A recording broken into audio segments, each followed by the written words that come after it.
Okay, so what if I told you that the novel Dracula by Bram Stoker, yes, that novel, is technically a part of the Castlevania canon? Or, at least a very similar version of those events took place within the realm of Castlevania. Yeah, that's right, technically at some point, old Quincy Morris, Van Helsing, and the rest of those characters and events all took place. Hard to imagine, though, that Dracula got taken out by a guy with, a knife. But, whatever. Shouldn't he have had the vampire killer whip by then? I'm getting ahead of myself a bit. Actually, I wouldn't mind seeing that novel take place in game form. I mean, Dracula is in the public domain, so it's entirely possible. As a matter of that exact fact, well, that and, the fact that the public domain exists at all, is what gets us this entry in the long-running Castlevania series. Being the second in the DS trilogy, and the proper second game that I am looking at here, we can see how the gameplay has evolved. 2 is the name of the game here. Everything seems to be themed around that. 2 screens, 2 characters, 2 siblings, 2 destinies, 2 fathers? Hell, even World War II. There's so much 2 in this second game, it'd make your head spin. However, if you think that all this game has to offer you is all the theming around the number 2, you'd be missing out. There is way more happening than just that. Really, Portrait of Ruin focuses on what it means to have a family. What even is family? What lengths would you go to fight for that? What is the legacy that you leave not only for yourself, but for the family history? Portrait of Ruin is not only unique because it allows for 2-player characters on the screen at once, a first for the franchise in this regard, but it brings with it the story of how 2 families came together to carry the mantle and legacy of every Belmont that came beforehand. These are the events that would set up for the year 1999 and the Great Demon Castle War, and lead that vampire killer back to the Belmonts. How's it going, everyone? My name is Leon, and I want to welcome you all back to the Castlevania Retrospective.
From this day on, the Belmont clan will hunt the night! I'll make you my masterpiece! Okay, so, development. I really couldn't dig a whole lot up. From what I was able to find, this game was made roughly in parody with Curse of Darkness, and it pretty much started right after Dawn of Sorrow was wrapped up. I found a few articles and developer interviews, but for the most part, they don't exactly dive into the nitty-gritty of what the development cycle was like. So, short and sweet, I suppose. The usual people were on board. You have Iga, you got Yamane, and more or less the same team who made Dawn of Sorrow and who would later go on to make Order of Ecclesia. This is just another rock-solid game from them. It did have some unique functions with Nintendo Wi-Fi, but that was limited to a co-op boss rush mode, and that's kinda it. Critically, it has a B+ average in terms of traditional media reviews and scores, and as far as I'm aware, it's a favorite amongst most, if not all, of the fans. So, yeah, that's kinda it. I guess we're just gonna move on. Blood art technique. The thing that separates this game from every other game in the Castlevania series is the fact that you get to use two characters, either one at a time, or you can have both of them on screen and have them both attack. Though the attacks are somewhat limited, this has its ups and downs. Double characters means double the damage, both in terms of output as well as the damage received. We'll be touching on that here in a bit. Where the real draw and interest comes from, at least I think, is how well they work as a team. And it's not just John and Charlotte either. You're gonna see this all over the game. Dual characters. Even Wind and Bronner have ties to each other in this regard, and no, I'm not just talking about the sisters Loretta and Stella. Again, more on that soon. Now, this is more about how Johnathan and Charlotte play off of each other, and it's as easy to identify as seeing two primary colors. If you know anything about color and theory, then you know what each of these colors is representative of: red and blue. The two main colors of our two main protagonists. You should know what those are, and what they mean. But just in case, here we go. Let's talk color theory. John is clad in red, mostly because he's brave, maybe a little hot-headed, and strong, right? Charlotte in blue because, well, she's smart, tactical, and seems to have a cooler demeanor on things.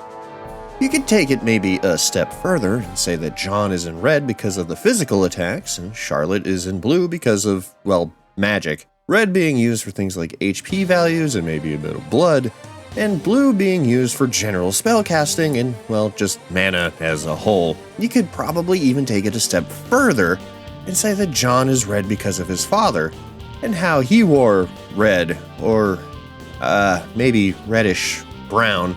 That counts, right? I don't know. And Charlotte is in blue because of how Sypha wore blue and was a spellcaster back in Castlevania 3. Or, maybe I'm just reaching a bit. It's hard to say. Those are just some observations from the colors alone, and I'm sure if you really wanted to dig into the color theory and what each color is representative of, you really, really could. As could I, but then this video would be forever long. So I would encourage you, if it interests you even a little bit, to look more into color theory and see how it can be applied to other characters in other games. As it applies in this one, though, you could take it maybe just a little bit further and even apply it to the vampire sisters.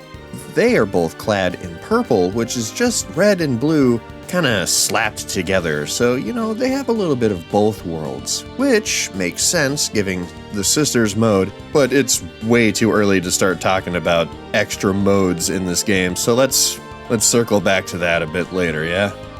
Right, so small color theory tangent aside, being that we can tell that these two use very specific tools in their kits, you can break down fairly well how to grow the strength of both of them. John gets to use all manner of weapons, and while he starts with the legendary vampire killer, he can't really use it to the fullest. Not yet, anyway. It still functions as a whip though, so, that works. Look at that big damage.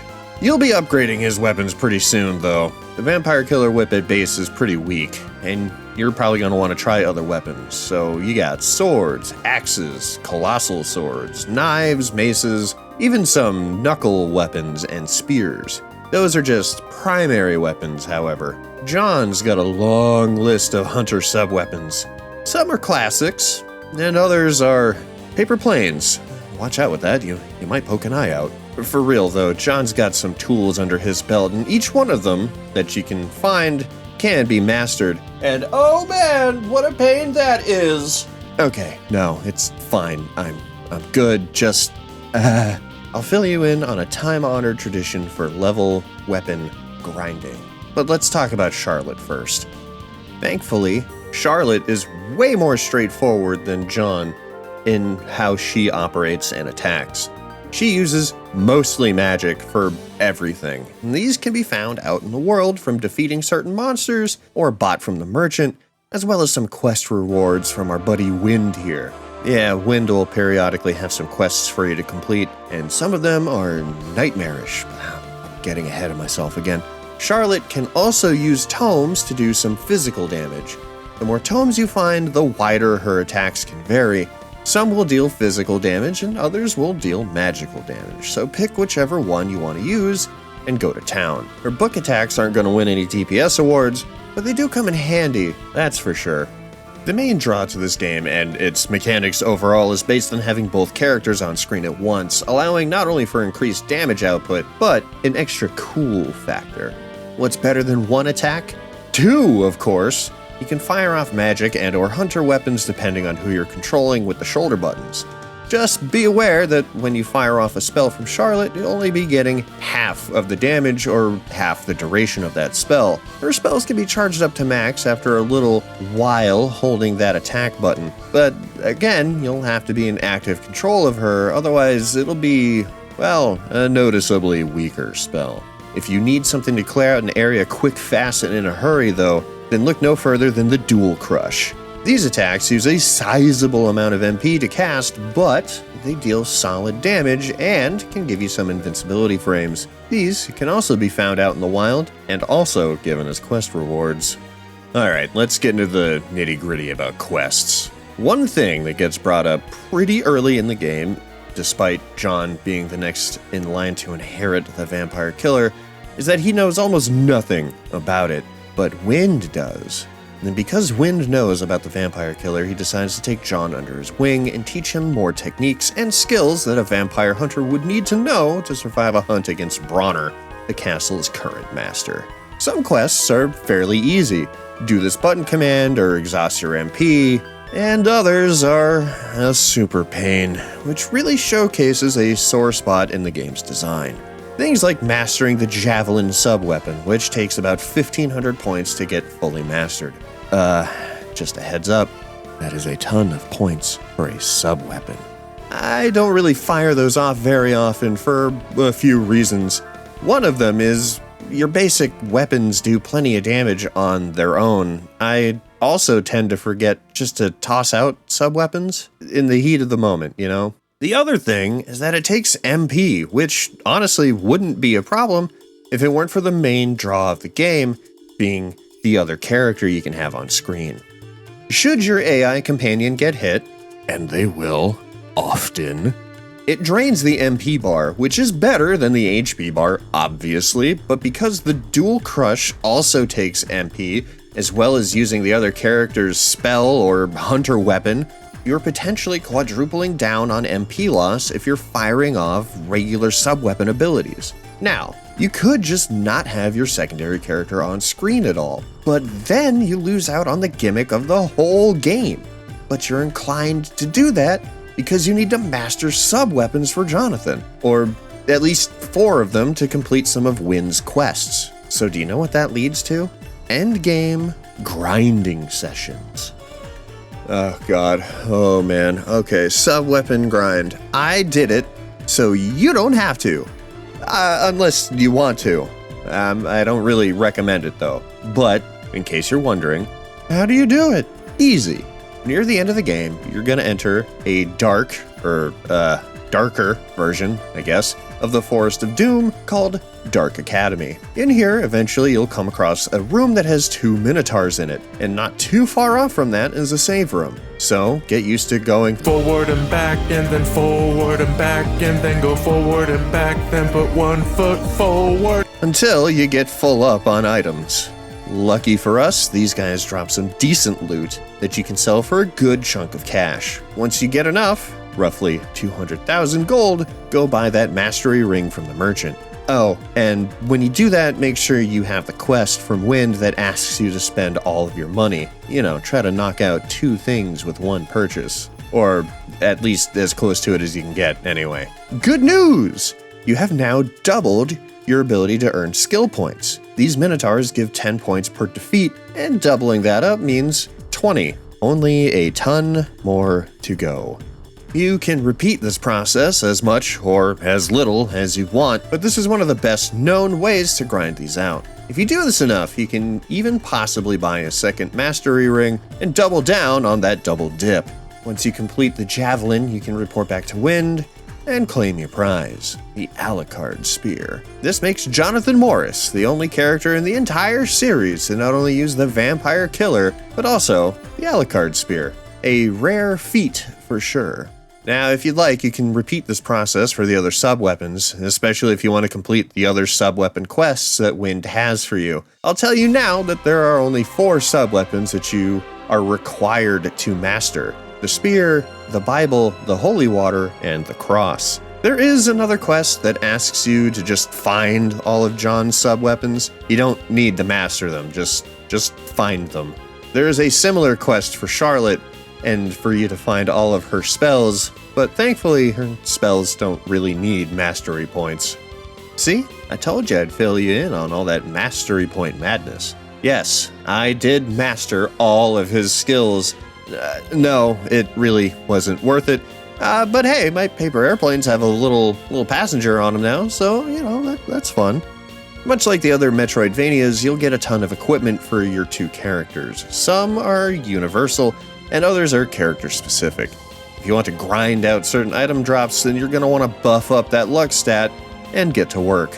Charlotte's going to be the main luck character. Main her and equip as much luck-based gear as you can. Then long cast the luck up spell for a nice flat plus 60, and then grind away. It will be needed if you want to get all the sub-weapons and other spells. Otherwise, just kit out the characters for the stats that make sense for their weapons and the skills that they use. As per usual, over the course of the game, you're going to find passive skills. Things like double jump, high jump, the ability to sink in water. You know, the basics.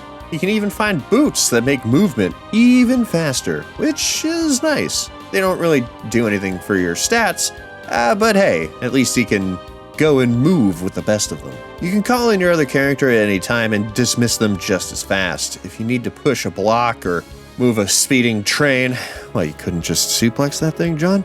Just call them in and get to shoving. You can even call them in to stay in a certain spot for some of the puzzles that exist. It's kinda neat. If you really want to get crazy with it, you can control the other character with the stylus, or the right thumbstick, I guess, if you're playing on the Dominus collection. That has a few implications for one of the other modes. We'll get to that. Outside of that, there really isn't much more to talk about in terms of gameplay. John has a dive kick, and Charlotte looks like she breaks her legs every time she falls from just a bit too high up. But, yeah, that's about it. Equip your favorite stuff and get to slaying. Oh, man. Alright, here's the mid-vid checkpoint. You all good? If you'd like, I would invite you to do what YouTube likes, you know? I won't get into all of it, but you know the drill. I'm sure about that. That said, do hit that little bell thingy. Sometimes my videos don't exactly get pushed out to all of you. It's a huge bummer. Alright, anyway, enough of that. Let's jump back into it. This is art! This game really wants you to understand its themes, or at the very least make you very aware of them. They don't really hide them very hard, it's all kind of just out on the surface. Those being family, duality, and pairs, I guess. Really though, it does focus on things like family and the legacy or destiny of a family. John has some, let's just call them daddy issues, I guess. He doesn't really understand why the Belmonts burdened his family with the whip. John's dad never really got the chance to explain the whys and hows about the whip or the Belmonts, and why the Morris family had to take up those reins. So there's kind of a bit of resentment there. Not really at his dad, more just that he doesn't quite get it.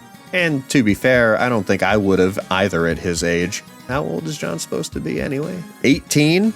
Yeah, that brain isn't done developing yet. And Charlotte's not much better. She's 16? 16!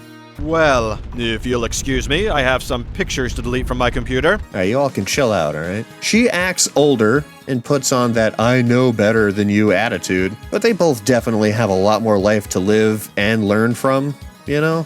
While we're on the topic of Charlotte, let's just kind of get this taken care of because she doesn't have a whole lot to offer as far as like the main plot and story is concerned. She's just kind of here for the ride, I suppose. If you look her up for character information, there are people out there who assume that she's related to the Belmonts clan, and maybe the Fernandez clan? Listing Sypha as a distant ancestor and Yoko as a future relative, there's really no mention of any characters from the Fernandez family, but I think we can assume they mean Carrie. You know, the girl you play as in Castlevania 64, but who knows? Until something outright says that Charlotte has an affiliation with certain families, we can just assume she's John's friend and ally and kind of just leave it there. So she doesn't really have much story weight. She's just kind of here.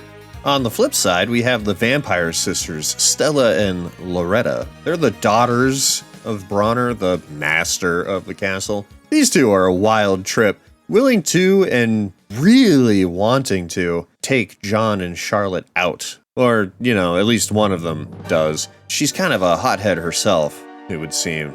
They listen to Bronner more or less and follow his lead on things. It's just odd. It's just an odd relationship between the three of them. Bronner is the leader and is actually based on a real person. Yeah, Castlevania has an odd history with pulling people from real history into the franchise. We all know that Dracula himself is based on Vlad Tepes. Nothing new there, and if it was new to you, you're welcome, I guess. Bronner is based on, and you'll never guess, Victor Bronner, a Romanian surrealist painter. Yes, the real Bronner was alive and well, and honestly quite possibly painting during the time period that this game takes place in. Wild to think about.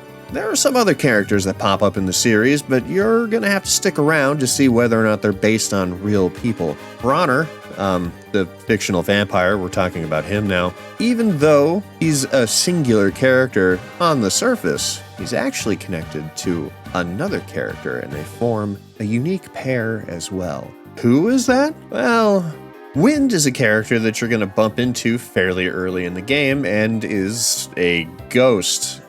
Yeah, that's right. He's passed on, sorta. His soul remains bound to the castle for some reason. He acts as a teacher and mentor to both John and Charlotte. He seemingly has no ties to anything or anyone, and yet he knows so much more than everyone else. How can that be? In case that genius cut wasn't clear, Wind is the person that Bronner shares a relationship with. What that relationship is and how it affects the story is something that you are just gonna have to stick around for. I can't divulge everything right now, but we will get to it in the story section. Just, for now, hold on to those thoughts and let these two characters represent reflections of each other, as well as maybe a few other things. Family, legacy, duality, all of that. We're in the thick of it now. This is art! A painting of the soul! Timeline-wise, this game takes place roughly 27-ish years after this game's direct prequel, Bloodlines. That game takes place during World War I and sees Jonathan's father, John, traveling all over Europe to fight Dracula's forces and try and prevent his resurrection. He and his good friend Eric Alucard were able to stop it all, albeit at a high price. Sometime after this victory, John and his wife had their son, Johnathan. Really, not gonna really get confusing at all, I'm sure. Unfortunately, John wasn't really able to stick around. He came down with a terrible case of vampire killer. Fly, son. At some point during Jonathan's childhood, Papa John, nope, hate that. John died, and he did so without explaining much to his son at all. To be fair, I don't know how old Johnathan was when John kicked the bucket, but you'd try and explain all the ins and outs of monster hunting to a child. I can't even pretend to try to do that. So, because of this, Little John, yeah, I guess that works, Little John didn't really learn much about his family and the legacy therein. So, at some point, Jonathan's mom, or maybe the church, I don't know, it's unclear, someone told him the basics and gifted him the vampire killer. Together with his childhood friend Charlotte, they go out and deal with the supernatural things that go bump in the night. Now, it's unclear just how much training Jonathan and Charlotte have undergone, but they're seemingly very capable. The intro to the game states as much, but John has a hard time coming to grips with the whip, and he really resents it. He doesn't understand the cost of using it, or even really the cost of simply just having it in his possession. John just doesn't understand, and honestly won't for quite some time. Now, you might be wondering, why are these two children, and yes, they very much are children, being sent to potentially the most dangerous place possible? Castlevania has recently just sprung up, and it's usually never a good thing. And, well, because the Morris family has the whip and the Belmonts are still MIA, along with Alucard, the church had to take a chance and send the only ones who might stand a chance against Dracula, even if they are young. No one else outside the Belmonts or the Morris families can use the whip, much less even touch it, and that whip is the only thing that they know of that can take down Dracula for sure, if he is indeed back. Accompanying John and Charlotte is this Friar Tuck-looking guy, Vincent. Vinny here acts as the shop and church liaison. The more you spend and progress through the castle, the more he's going to have to sell you in the shop. Nothing is more important than the hunter skills and the spells that he sells, except for maybe the mastery ring, of course. Now, Vinny doesn't really do much else. He has one story beat a bit later, and that's kinda it. The real character you're going to spend a bunch of time with is Wind. Wind is a ghost, and in the room right before Vincent. He acts as a mentor and is able to teach skills, providing, of course, you pass his training trials. John and Charlotte are a bit put off by Wind, as he knows way more about a bunch of things than he lets on, the whip in particular, as well as John and, well, who he is. Wind really shouldn't know anything about either topic, and yet, here we are. As you explore the castle, eventually you're going to wind up in front of one of these paintings. These paintings act as windows into another reality, a painted world where everything is just as deadly as the real world, only it's being sculpted by Bronner, the master of the castle. To what end? No one really knows. Yet. These paintings act as a sort of, mini-level and alternate location for the player to travel through, and at first, it's pretty great. A demon-infested English town, a far-off, long-forgotten Egyptian ruins or tomb, an abandoned academy in the woods somewhere, and, God, a circus. Now look, I don't hate the circus. As an event in the real world, they seem fine, right? Assuming, of course, the animals are being taken care of and all the workers are being treated and are paid well. But this is a demon circus? No, I hate it. Actively hate it. For those of you that caught me streaming this, you could see the disdain hit me as soon as we entered the painting. Now, the level itself isn't all that bad. You could give me this same level layout and have it dressed up as quite literally anything else, and I wouldn't mind. Hell, it might have actually have been fun. But no, the music. The music is just the worst. Castlevania has a long history with having some of the best music in games, period.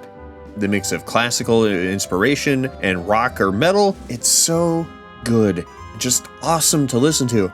I could have one of these soundtracks playing at any time and I would be hard pressed to skip any song on any of them except this one. And one other. I bet you can't guess what that one is. It's this one, but just different enough to, I guess, warrant another song. I'll touch on that here in a little bit.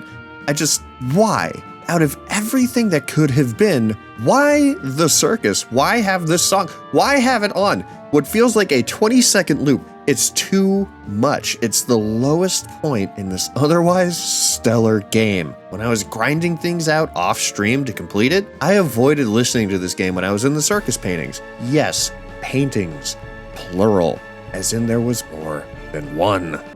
This game has a fake-out ending, or I guess a bad ending if you prefer. As you make your way through the castle, you'll eventually encounter death, as one might expect in a Castlevania game. He is in his clock tower, nothing new there, not really anyway.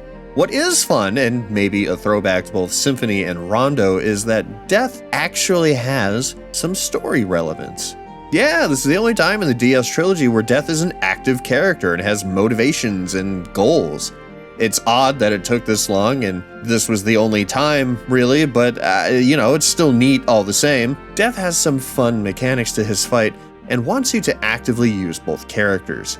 I don't know that I would keep both on screen at the same time, but you can. It's a fun fight, and it really acts as the first tough battle. It's odd, though. It feels like things are moving maybe a bit too fast. I mean, I explored a good section of the castle and mapped out most of all of it, yet death was definitely a skill check. I wondered if it was because I was only at around the mid to high 20s in terms of levels. The game was a breeze up until this point, but there really wasn't much left to explore, you know? Heading into the final area, there was a section of the castle that was blocked off. I couldn't go up the iconic staircase and to Dracula's throne room where perhaps Bronner had set up shop, but I did as much exploring as I could. And eventually, I found this room where both Stella and Loretta were waiting to fight. Now, this fight was a fun one as well, and it was way easier than death. You would think a fair 2v2 would maybe be a bit more difficult, but not really. The fight was over almost as fast as it had started. Bronner shows up, pleads to have the sisters spared, and then the castle breaks apart and the evil seems dealt with. John, Charlotte, and Wind have a final talk as the castle breaks away, and Wind kind of just fades from the world. With the castle gone, there was nothing to tether Wind to the world with anymore, and John and Charlotte say their goodbyes and apologize for not being able to save the sisters. They head off to track Bronner down once again. Now, this is the bad ending, clearly, but you might not have known that if you didn't know any better. There's always some kind of extra area to get into. You might also be wondering, why did Wind care about the sisters? Well, it turns out that Wind is actually Eric Alucard, the very same Eric who played a role in defeating Dracula back during World War I. This is why he knew about Johnathan and his father, why he knew about the whip, and why the sisters are important to him. You see, those aren't Bronner's daughters. Those are Eric's kids. At some point in time, Bronner lost his real daughters, and the Alucard sisters, according to Bronner anyway, were his daughters reincarnated. They, along with Eric, stormed the castle first when it appeared, because Eric knew that if he didn't try to stop whatever evil was brewing in it, that it would eventually drag Johnathan into it. Eric made some sort of family promise to protect Johnathan after John's passing. Or at least that's my interpretation of what happened anyway. This is kind of the crux of the whole story, that Eric knows about the whip, what its price for use is, and how the Alucards are even linked to it in the first place. You see, the Alucard family, for whatever reason, acts as a mechanism for the Morris family to wield the whip at its full power.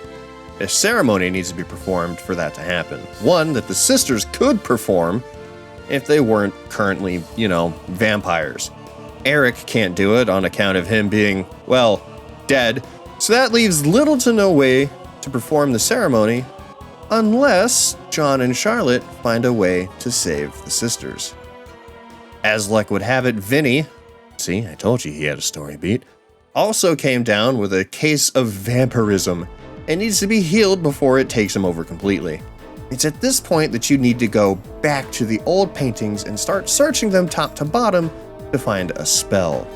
Once you have it and test it out on Vinny, you get the idea to try it out on the sisters. There is a catch, however, and that catch is a long as hell casting time. Seriously, this Sanctuary spell takes like a full business year to charge. You really gotta plant your feet, dig in those heels, and charge that spell if you want to really save the sisters from their vampiric fate. If you manage to do it, though, and you beat the sisters with that spell, you'll free them from their fate and they'll regain their humanity, just like Vinny did. Now you're ready for the rest of the game, which entails a few things. One is going to be new paintings, and by that I mean, well, they're just a rehash of the same areas you've already been to, but now it's just a little different. New music and a palette swap, just what I wanted. This is kind of the lowest point of the game. I mean, I get adding in new assets for 4 more stages would have been a lot, both technically and artistically, but oh man, is this just kind of lame. This technically is better, if only because it scales to what your levels and skills should be, so it's not like it's too easy or anything, it feels tired. In Order of Ecclesia, people weren't happy with some of the smaller and more linear levels, and, that's fair. But I will say, at least it was new, even if it was a glorified hallway, These new paintings share way too much in common with the original areas, even so far as to have very similar music in the levels, which, in theory, makes sense, but you know what that also means? Yeah, more circus levels, more circus music, more of the painful and less than thrilling levels that are the circus areas. And it's like they asked, what could actually be the worst thing ever? And somebody responded, more circus, please. Look, I get I might be overreacting a little bit here, and yeah, to some small amount, I certainly am, but this is just awful.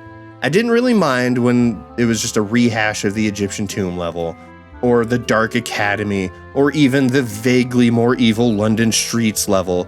If the circus levels had a different coat of paint on them, and different music, I wouldn't care at all, probably, but they don't. And we're just faced with two of the worst music tracks and two of the worst levels because of that in almost all of Castlevania, in my eyes anyway. Which unfortunately makes me look at the other dark levels and really consider if they are actually good or if they're just better than the circus levels.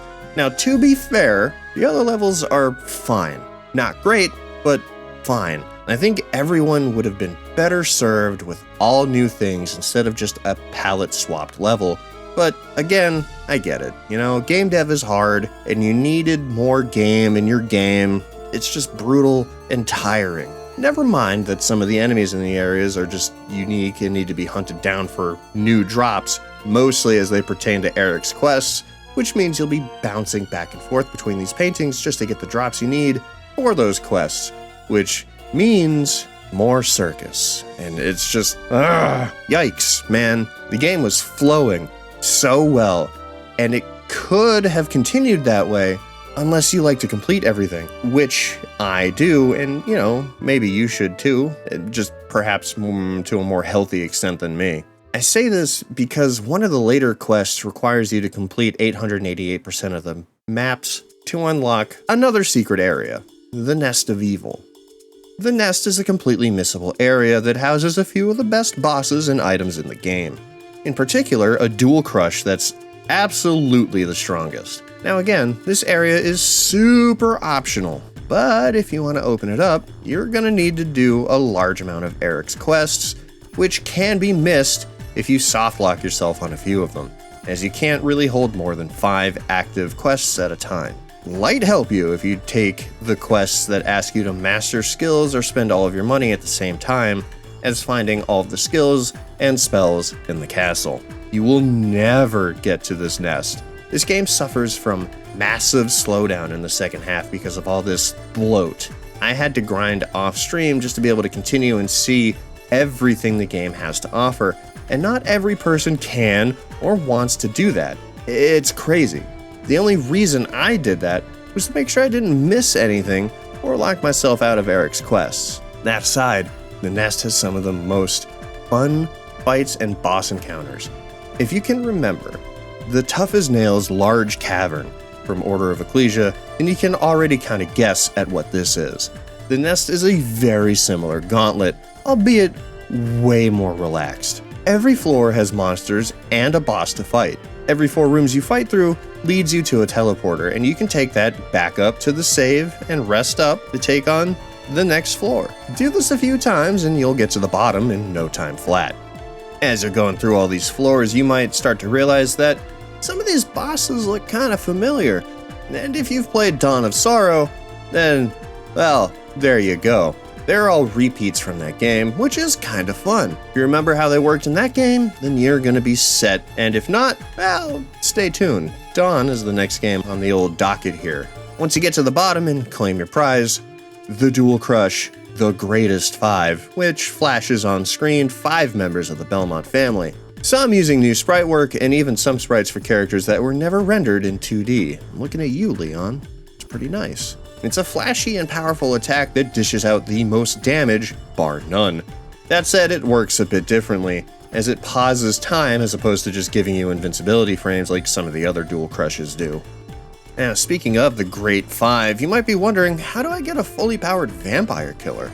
Well, after you save the Alucard sisters, you can talk with them at any time after you've defeated them, and they can send you off to a pocket dimension to fight the Whip's memory. The Whip, I guess, holds on to a memory of its last true wielder. In this case, that memory is of Richter Belmont, quite possibly the strongest Belmont up to this point, or at least the strongest to have used the vampire killer last. Once sent, the fight starts immediately. Richter is pretty tough, especially if you try this fight right after you free the Alucard sisters. You want my advice? Go do some other things for a bit, and then come back. For maximum cool, make sure you're also equipping a whip, and then try to throw down with Richter here.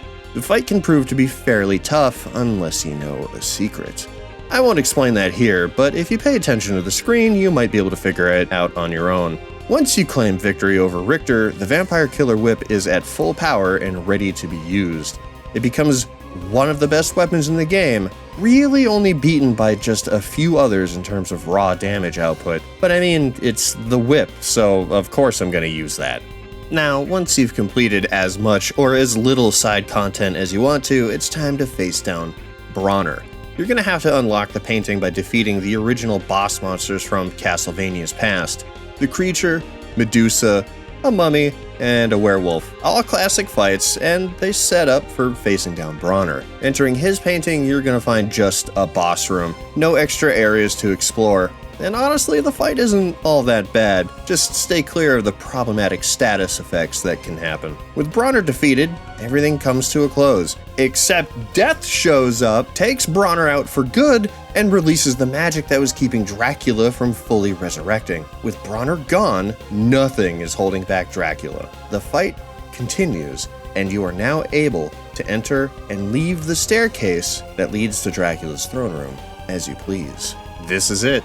This is the time to wrap up anything that you may still have to wrap up. Only one more fight lies ahead, and it's quite the roller coaster. Entering the throne room, we see an interesting take on Dracula here.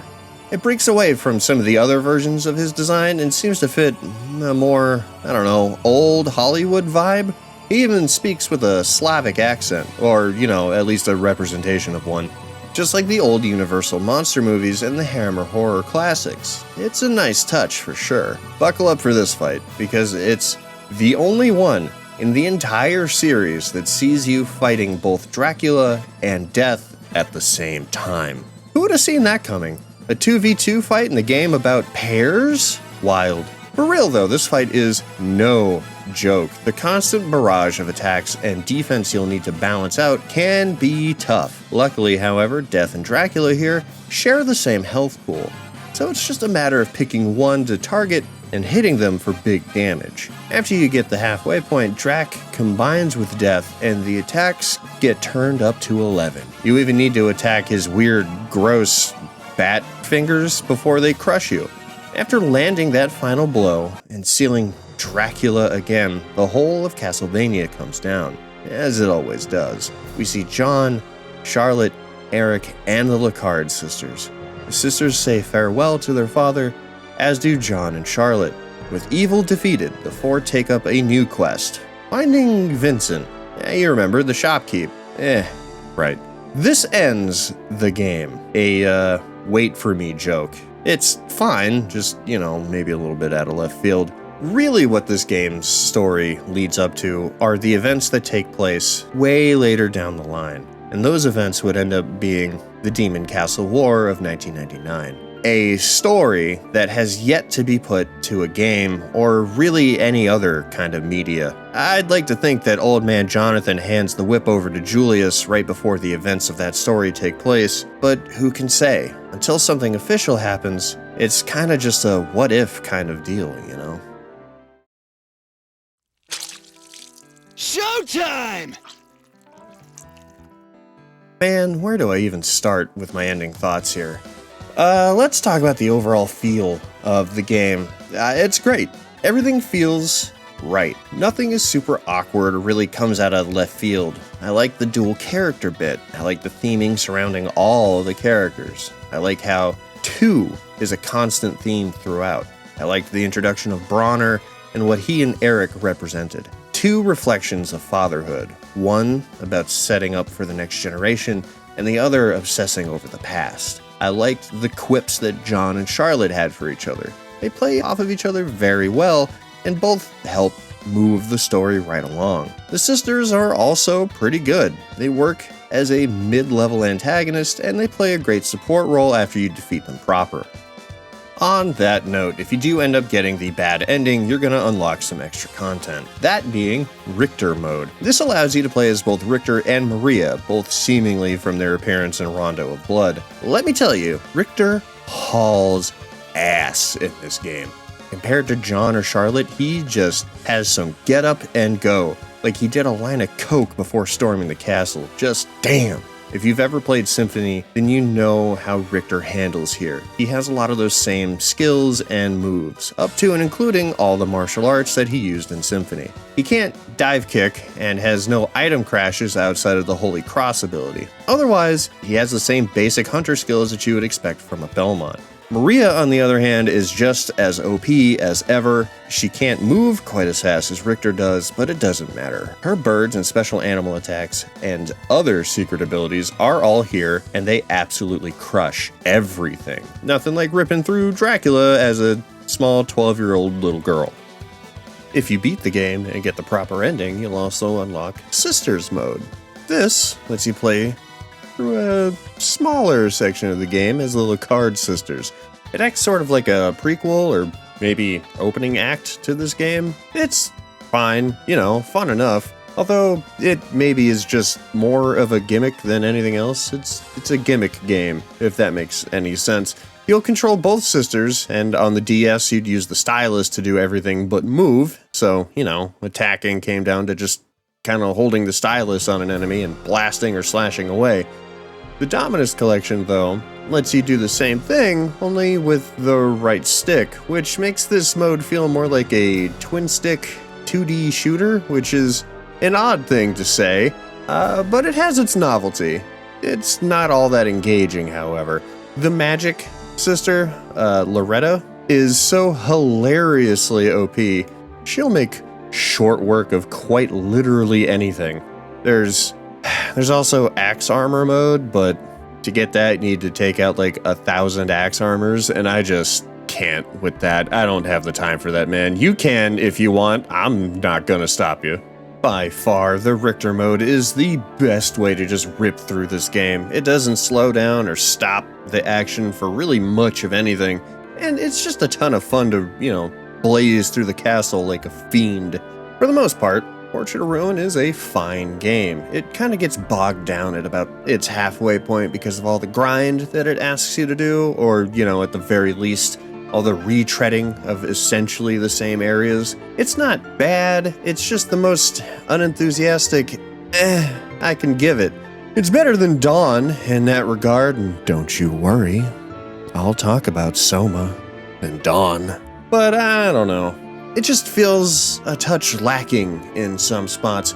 Out of the 3DS trilogy, this ranks as number 2, not quite as good in terms of story, in my opinion, as Order of Ecclesia, and certainly not in terms of locations and interesting places to explore, but it is head and shoulders better than Dawn of Sorrow.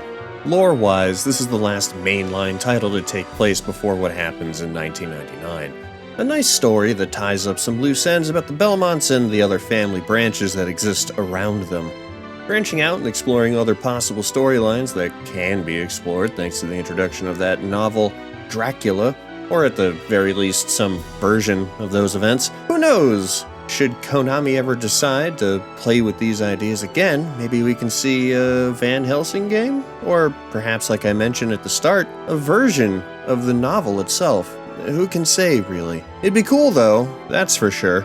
As we close out here, one thing that really sticks out to me and that I find interesting is just how much 2 exists in this game, 2 families, 2 pairs of kids taking the next steps into the future together. 2 destinies to be revealed, 2 dual boss fights, two types of family, one that you're born into and the one that you choose, World War II as the backdrop of it all. The themes are on point, and if you look just a bit beyond that, you'll see two additional modes of play, each with a pair of characters.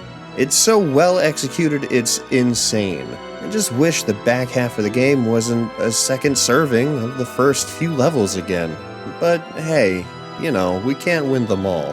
While it doesn't set up everything for 1999 and Julius, it does enough to keep players engaged and hungry for more vampire-slaying goodness. The Demon Castle War would be a key moment in the game's timeline, and for better or worse, sets up for what would eventually happen in a world that no longer has a Dracula.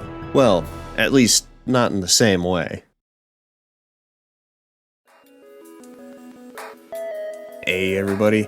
Thanks for stopping in and checking this out. I really appreciate it. If you'd like, I have a few other videos here and here for you to take a look at. One being a follow-up to this game, Order of Ecclesia. Go ahead and take a look at that if you want to hear about my personal favorite in the series. And this other video being, I don't know, whatever YouTube thinks is best for you to look at. Thank you again for hanging out, and I'll catch you on the next one, yeah? Keep it clean out there.